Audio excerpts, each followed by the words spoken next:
political economy, horrid German, or a horrid German. Mr. Ernest!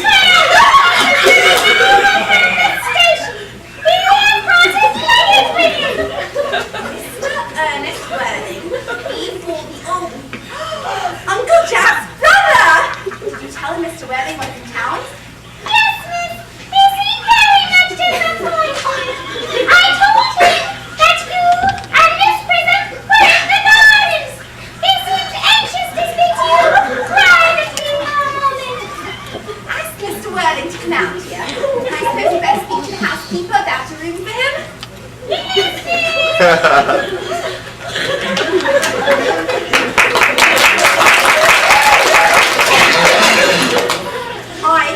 I've never met any really wicked person before. I feel rather frightened. I'm afraid he'll look just like anyone else. He does. You must be my little honey Cecily, I'm sure. No, I'm a strange mistake. I'm not little. In fact, I believe I'm more than usually tall for my age. But I am Cousin Cecily. You, I see from your card, are Uncle Jack's brother, my cousin Ernest, my wicked cousin Ernest. I'm not really wicked at all, Cousin Cecily. You mustn't think I'm wicked. If you're not, then you've certainly been deceiving us all in a very inexcusable manner. I hope you've not been leading a double life, pretending to be wicked and being really good all the time. That would be hypocrisy. Of course I have been rather reckless. I'm glad to hear it. Now that you mention it, I have been very bad in my own small way. Oh, I don't think you should be so proud of that. I'm sure it must have been very pleasant. It is much pleasanter being here with you. I can't understand how you're here at all. Uncle Jack won't be back till Monday afternoon. That is a great disappointment, as I'm obliged to go off on Monday morning. I think you'd better wait until Uncle Jack arrives. I know he wants to speak to you about your emigrating. About my what? Your emigrating. He's sending you to Australia. Australia? I'd sooner die. Well, he said at dinner on Wednesday night you'd have to choose between this world, the next world, and Australia. Well, the accounts I've received of Australia and the next world are not encouraging. This world is good enough for me, Cousin Cecily. Yes, but are you good enough for it? I'm afraid not. That is why I want you to reform me. If you don't mind, you might make that your mission. Oh, I'm afraid I have no time this afternoon. Well, would you mind my reforming myself this afternoon? It's rather quixotic of you, but I think you should try. I will. Oh, you better all think. You're looking a little worse. That is because I'm hungry. Oh, how thoughtless of me. I should have remembered that when one is going to lead an entirely new life, one requires regular and wholesome meals. Won't you come in? Thank you. Won't you give me a rose? Rachel and Yaelle? No, I'd sooner have a red rose. Why? Because you are like a red rose, Cousin Cecily. I don't think it can be right for you to talk to me like that. Miss Prism never says such things to me. Miss Prism is a short-sighted old lady. You are the prettiest girl I ever saw. Miss Prism says that all the looks are a snare. They are a snare that every sensible man would like to be caught in. I don't think I care to have a sensible man. I wouldn't know what to talk to him about.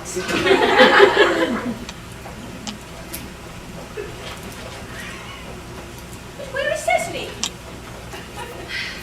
You want to much alone and go up to Chorley? You should get married. A misanthrope, I can understand. A womanthrope, never. The precept as well as the practice of the primitive church was distinctly against matrimony. Well, that is obviously the reason why the primitive church has not lasted up to the present day. You do not seem to realize, dear Dr. Chorley, that by persistently remaining single, a man converts himself into a permanent public temptation.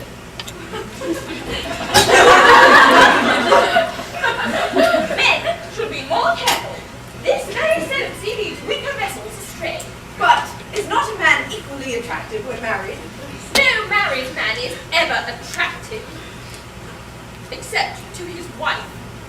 And often I've been told not even to her.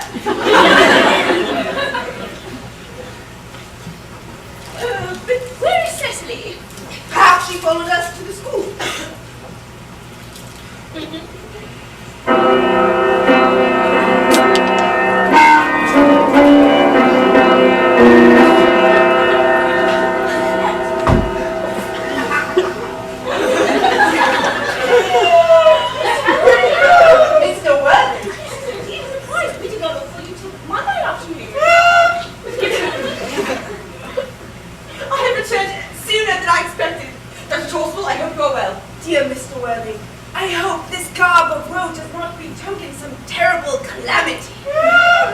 My brother! More shameful deaths and extravagances. Still leading his life of pleasure. Dead! Your brother is Dead? quite dead! What a lesson for him. I trust he will profit by it. Dear Mr. Welling, I offer you my sincerest condolences. You have the consolation of knowing that you were always the most generous and forgiving of brothers. Poor Ernest. He had many faults, but this is a sad blow. Very sad indeed. Were you with him in the end? No, he died abroad in Paris. I received a telegram from the manager of the Grand Hotel. And what's the cause of his death mentioned? A severe chill, it seems. None of us are perfect. I myself am particularly susceptible to draughts. Will the adjournment take place here? No. You seem to have expressed the desire to be buried in Paris. In Paris? I am afraid that cannot point to any very serious state of mind at the last. You will no doubt wish me to make some slight allusion to this tragic domestic affliction next Sunday. My sermon on the meaning of the manna in the wilderness can be adapted to almost any occasion. Joyful, or as in the present case, distressing. I have preached it at harvest celebrations, christenings, confirmations, days of humiliation, and festal days. The last time I delivered it was in the cathedral as a charity sermon on behalf of the Society for the Prevention of Discontent among the Upper Classes. The bishop who was present was much struck by some of the analogies I drew. That's truthful.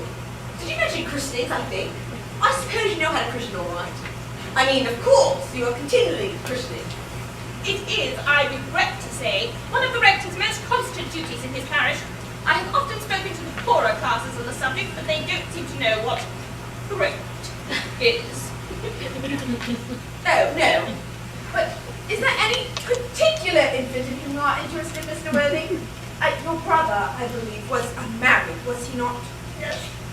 Quite unmarried. People who live entirely for pleasure usually are. Oh, no, it's not for any child.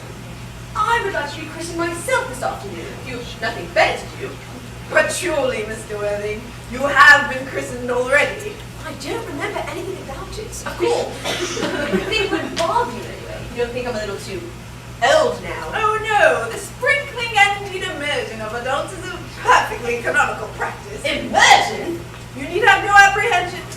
Sprinkling is all that is necessary, or indeed I think advisable. Our weather is so changeable. What hour do you wish the ceremony to be performed? I might trot round about 5, that would suit you. Oh, perfectly. Indeed, I have 2 similar ceremonies to be performed at that time. A case of twins that occurred at one of the outlying cottages on your own estate. Poor Jenkins the carter, a most hard-working man. I don't see much fun in being christened with other babies. I think it would be childish. Would 5:30 do? Admirably, admirably. And now I will no longer intrude into a house of sorrow. I beg you only not to be too much bowed down by grief. What seem to us to be bitter trials are often blessings in disguise. This seems to me to be a blessing of an extremely obvious kind.